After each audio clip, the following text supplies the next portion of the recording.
জাদু করা হয়েছে কিনা এটা বোঝার কিছু উপায় আছে। তোমাদের থেকে একটা উপায় হলো, কোন ট্রিটমেন্টে কাজ হচ্ছে না, কোনোভাবেই কোনো ডায়াগনোসিস হচ্ছে না, কোনো রোগ ধরা পড়ছে না, দিন দিন দুর্বল হয়ে যাচ্ছেন, পিশুকায় হয়ে যাচ্ছেন, বিছানায় পড়ে যাচ্ছেন, কর্মক্ষমতা হারিয়ে ফেলছেন, অস্বাভাবিক পর্যায়ের অবনতি হচ্ছে, এ ধরনের পরিস্থিতি হলে জাদু আপনাকে করা হয়ে থাকতে পারে, দুষ্টজিনের প্রভাব থাকতে পারে, এবং এটি হাদিস দ্বারা প্রমাণিত।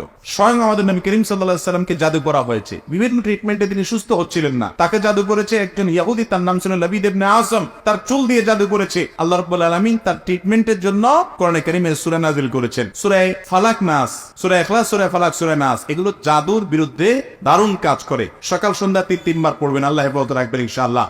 এছাড়া জাদু করা হয়েছে কিনা, যারা ঝাড়ফুঁক করেন কোরআনের আলোকে এবং এই জাতীয় কাজ করতে গিয়ে অনেক উল্টাপাল্টা করেন, মিথ্যার আশ্রয় নেন, প্রতারক টাইপের কিছু কবিরাজ আছে, সেগুলো না। যারা কোরআন হাদিসের আলোকে ঝাড়ফুঁক করেন, তাদের কাছে গেলে আপনার বিভিন্ন আমলের মাধ্যমে তারা পরখ করতে পারেন। বিশেষ করে জাদুগ্রস্ত লোকদের একটা বড় আলামত হলো, আমি নিজে এরকম বহু মানুষ দেখেছি। দেখেন, যারা আমাদের অনেক ভাই আছেন যারা অলৌকিকত্ব বিশ্বাস করেন না, এবং ইন্টারেস্টিং বিষয় হলো তাদের ইমানে আসার জন্য এই একটা পয়েন্টই যথেষ্ট।